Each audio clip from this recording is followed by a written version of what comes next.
makes a point to say she gonna upload videos every Friday, uploads the next video on Saturday. Hey everybody, it's Haley of Mothchild Cosplay, and this past week, literally nothing has gotten done. So instead of doing a look back video vlog thing, we're gonna talk about what got me into cosplay. So to preface this, I have always been a creative kid. Throughout my entire life, I was drawing, painting, playing instruments, singing, performing. I just did a lot of stuff. I always had the urge to create things and to share my creations with the world. The first time that I heard the word cosplay, I was in 5th grade, and all I wanted for Halloween was to be Purring Fong from Tokyo Mew Mew, or Tamara from Naruto. It's been forever since I've seen Naruto, so I think I might have pronounced her name wrong. But of course, in the US, you're not going to find costumes like that in a costume store. And I took to the internet, and it took me to a couple of different websites where like custom cosplay outfits, and I was like, what the fuck is cosplay? And I started looking, and I saw some pictures and stuff, and it was cool, and told my dad like, hey, I want to do this for Halloween, and he, went to go place the order, and then he turned to me and he was like, it's gonna take a month and a half for them to make it, and then like an extra week for it to get here. It's not gonna be here in time. At that point, cosplay was no longer relevant. Like, it was in my head for that day, and then I forgot what it was, or that it even existed. However, that following summer, I got really into anime. I started watching stuff like Nana, Fruits Baskets, Peach Girl, ooh, that's my favorite. I was watching all of this stuff on the Funimation channel, and every now and then there would be these tiny little blurbs from these 2 girls that I think were either living in or visiting Japan. I can't quite remember, but they did like 5-minute segments about the food, the people, like street fashion, and then one of them was on cosplay. And I was like, oh wait, I know what that is. And so I started looking at it, and it was a lot of fun. And then once again, after that 5-minute segment was done, I forgot that it existed. At that point in my life, I think I was going into 6th grade, I started to get really into a video game called World of Warcraft. My dad and I played together, and my dad played with a lot of people that he knew from work. This was back during like early Wrath.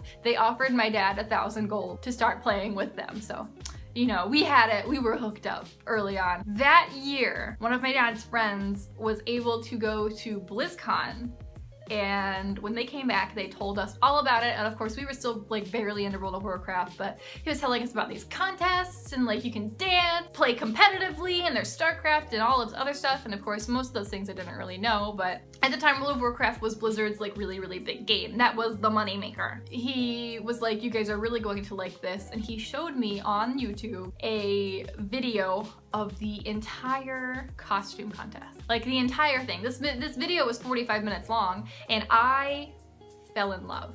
I absolutely 110% just knew that like, holy shit, I have to make my character's outfit. I need to go up on that stage, and I need to show that I'm a badass who can look like a character from World of fucking Warcraft. It was just the pinnacle of like awesome for me. And at that point, I didn't have money. I was young, but I started looking into everything. I was, perusing cosplay.com. I was trying to see if there were places you could buy World of Warcraft costumes. There aren't any. And just all of this stuff, trying to find out like how I could do this on essentially no budget. Like zero money, because I was like 13. I started reading and reading, and nothing was really, giving me the information that I wanted, so I gave up. But I always loved it, I figured like I'll never be able to cosplay, but I'm going to follow all these other people, and I'm going to watch them, and I'm going to live vicariously through them. And then eventually, I turned 16, and I had money. And I was able to buy things. And my first paycheck, I went onto Amazon.com and I ordered myself the cheapest sewing machine I could find, because I wasn't sure if I was going to like sewing, So I wanted to get one and test it out and see if I liked it, and it was a $20 children's sewing machine. It could only do its straight stitch, and it could only stitch forward. There was no back stitch. I also, for some reason, felt the need to hide it from my parents. I don't quite know why, but I had this feeling that my parents were going to like see this and go, oh my gosh, like what are you doing? You're wasting your time. Don't do that, and throw it out. But actually what happened is my mom walked into my room one day, and she was talking to me about something, and she looked over and she was like, is that a sewing machine?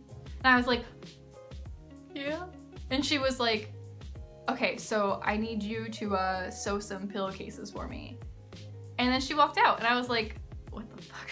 Like, what just happened? That next day, my little $20 sewing machine broke. And my mom, once she found out, was oh so nice, and she got me my first real sewing machine, which I used for 3 years non-stop. That thing was a beast. It was a Brother LX2 500. It was wonderful. It was $70, and it's a wonderful beginner machine. If you're ever looking for one, I really recommend it. Brothers last a long time, and I took that machine through hell and back. And it still runs. In fact, it's with my friend right now, and she's using it to learn how to sew. My first real project was the Paladin Tier 2 from World of Warcraft. It was a failure. I'm not going to share pictures of it. It never got finished. I recognized very early on that I actually had no idea what I was doing. And so I took a step back, and instead of working on cosplay, I just started sewing. And I found sewing to be so incredibly relaxing. Just all of the different fabrics, the tensions, the way that you can make things happen with the sewing machine, just the whole idea of taking something and creating it from the ground up was so wonderfully enthralling, and it was just a wonderful thing that I could have gotten into at the time. Whenever I was having a bad day, all I would think about is, man, I can't wait to get home and sew. And I made some dresses for myself, I made some stuff for some friends, and then eventually I felt confident enough to start cosplaying, which took about a year. I didn't actually start making costumes until 2017. My first cosplay was Mao from Mao Yu Mao Yusha, which is a wonderful anime. It was made entirely from quilting cotton, and I took it to my first convention, which was a convention in Columbia, South Carolina called Blizzcon, and that was in 2014. For whatever ungodly reason, I decided to enter the craftsmanship contest. I took, in that competition, Best Beginner. Wow, like, go me, I guess. And ever since then, I was hooked on competitions, and I was hooked on cosplay. From there, I started spending more money on better materials. I tried out a bunch of different projects, a lot of which were failures. Between the first 2 years of me doing cosplay, I only made 4 outfits, and that's in part because of all of the failures that were in between. But with each failure, I learned more things. I made it my personal goal to never let failure beat me down, but instead to use failure as a jumping board so that way I can dive headfirst into my next project with new information, new techniques, new tips and tricks to try, so that way I would always be improving. And to this day, that's something that I think is very important. I feel like people too quickly cast themselves down and give up and don't really give themselves the chance to prosper and shine. People get too caught up on, oh, I failed, and that means that I can't ever do anything good in this hobby ever, and that's just not the outlook to have.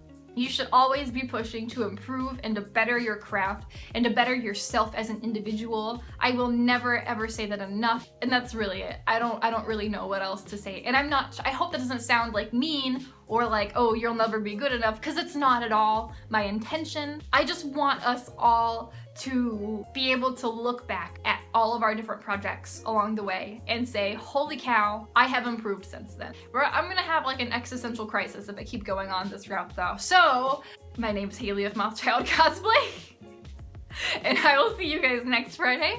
And if I don't see you next Friday, I hope to see you at a convention.